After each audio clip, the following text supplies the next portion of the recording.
Hi, my name is Philip, and this is my presentation for differentiated instruction.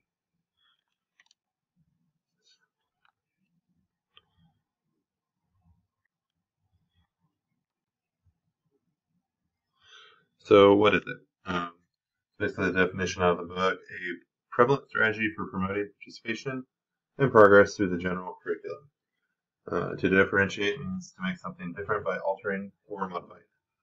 And differentiated instruction modifies traditional instruction. So basically, where traditional instruction, has a set way of doing stuff all the time.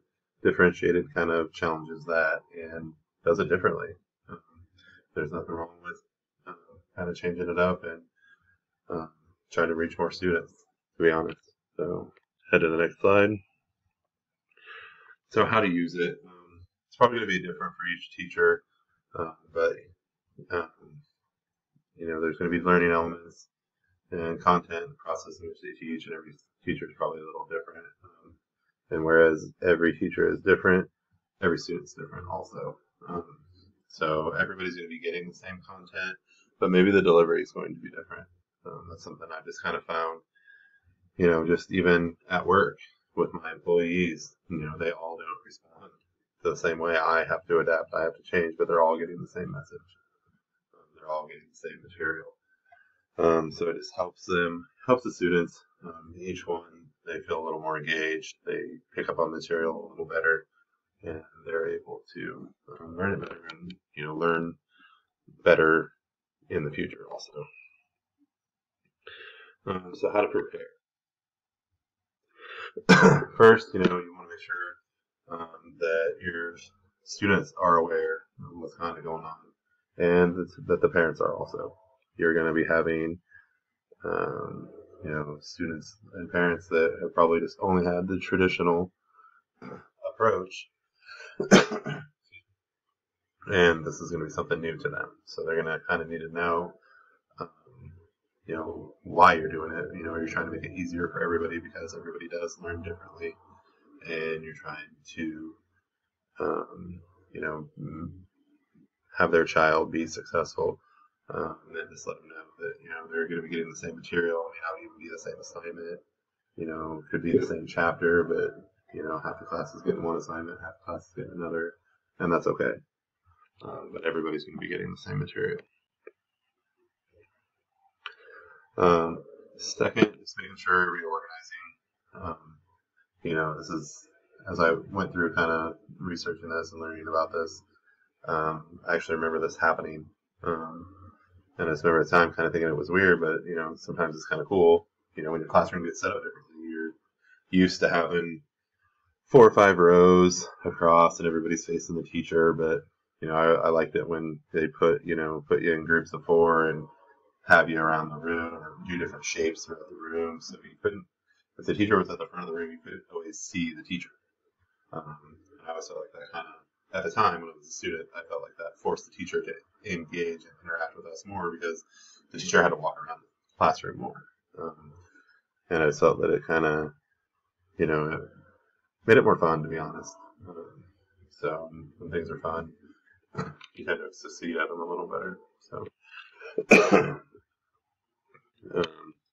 and then just setting the expectations. This goes without saying. This is pretty much with anything, teaching, learning, work, whatever. You have to, you have to set the expectations, how you want it done, how you see the assignment going, how you see the project going, and making sure that everybody understands what is expected of them and understands how to complete the assignment and receive the grade. So what does it look like?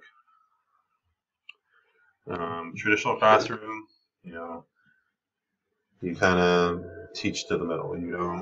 You're not trying to go down to the low learners, and you're not trying to reach the high learners. You're just trying to stay in the middle. Differentiated, you want to hit all levels. You want to hit everybody. You're trying to get a good mix in the class. You're trying to try to reach everybody. So that's also traditional. Everybody gets the same assignment, no matter what. Like if it's chapter 1 worksheet, everybody gets chapter 1 worksheet. Differentiated. There's different assignments that can be done based on the learning styles of each, of the students or the different groups that they're put in. Group A might get worksheet 1, but group B is getting a different worksheet, or not even a worksheet at all. They're getting some other sort of assignment. So it just kind of breaks from that routine. Also, traditional classrooms, you get just that normal test where you have that chapter review at the end of the test, glossary terms, key points, and then you study that. You should do well. I mean, you can, if you can memorize, you pretty much can memorize that and pass the test. Whereas differentiated gives like that formative assessment, and you actually kind of have to know the material, and it just shows a better progress for the students and how they're understanding the material. And also normal traditional classrooms, you just have that one textbook that's been used for 20 years. I have my siblings, like my sister's 11 years older than me, and you had the same textbook as her, and aunts and uncles that were even older, and the same textbook, in schools. I mean, I know it's tough, textbooks are expensive, but in the digital age now, and internet access, and so, all these sites that you can go to, Differentiated is going to use a lot of resources. I think that's something they're wise if they take advantage of it. Because there's a lot of good info out there, and a lot of it's free. So, common classroom practices.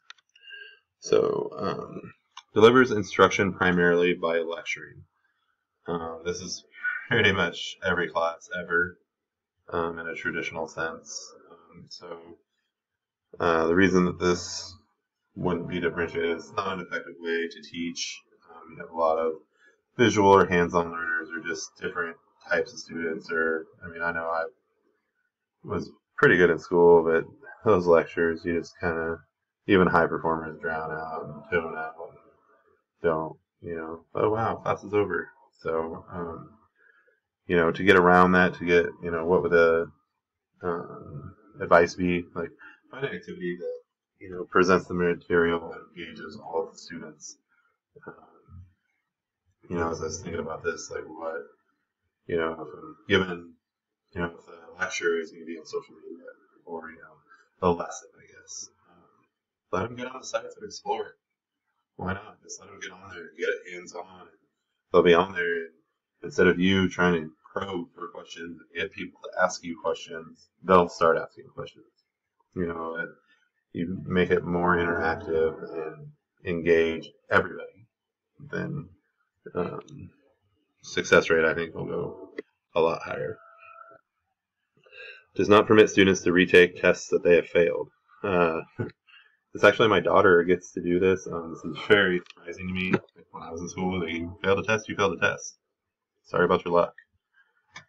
But now things are different for the good. So a lot of students have trouble taking tests. Test anxiety is a real thing. So I know my daughter has had trouble taking some of her tests, and she's actually gotten them read out loud to her. And I know a lot of students feel the pressure from time tests. So, if it's going to be, I sometimes feel that. Like my classes, with some of my other classes I take, where it's, you get an hour and it's 50 multiple choice questions. And, some of the ones in school, if you can bounce around, if you're not sure on one, but I have one class now where it's tough. You cannot go on to the next question until you answer that one, and you can't go back. So it makes it tough. So something they can do, actually my daughter's school does do, they let them come in before school, after school, during study hall, and make test corrections for partial credit. So that's just, maybe not letting them completely retake it, but they're letting them work on it and try to, at least make the effort and, get some of those points that they might have lost. Group students at the beginning of the year based on the previous year's achievement test scores. So This puts all the high achievers together, middle achievers, low achievers, and it does not promote an atmosphere of peer learning per se.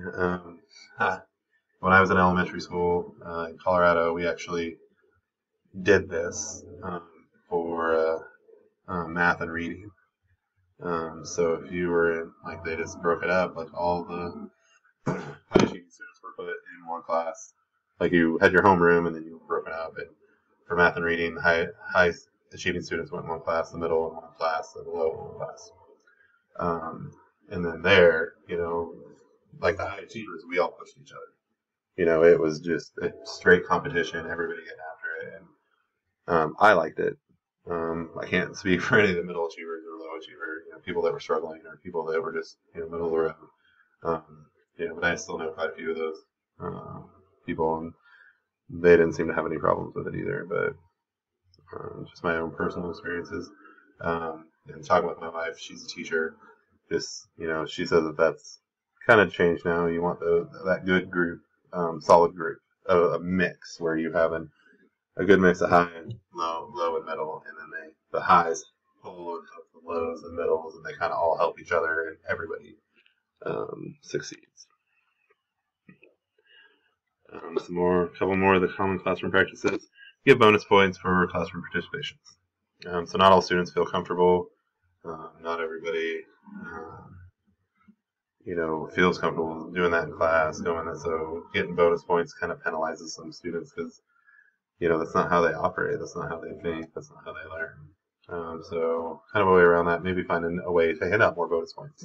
If you are going to do classroom participation, what else can you do to those students that don't necessarily feel comfortable doing that or don't ever do it? Because it always seems, classroom participation is that same 5 kids that always raise their hand. So just finding other creative ways to give everybody a chance at some bonus points. Gives a test every Friday. This is pretty much my high school experience. It's a traditional way of doing things. Students might have sporting events or out of school activities or whatever. They might have doctor's appointments that are always on Fridays. I know, like, we always had football games on Fridays, and we always had a chemistry test every Friday. So it's, what do you prepare for? What do you get your mindset on? Covalent bonds or, the defense that you're going against. So it's changing up the routine. I think just not always having that on Friday. It gets mundane. It just gets repetitive. It doesn't spark any, any thought, you just kind of get a routine and you get stuck there. So I think it'd be cool to have fun activities. The best activities you have all week, have those for Friday. Kids set off for the weekend, super engaged, feeling good, come back on Monday, ready to learn. So that is my take on differentiated instruction. Thank you.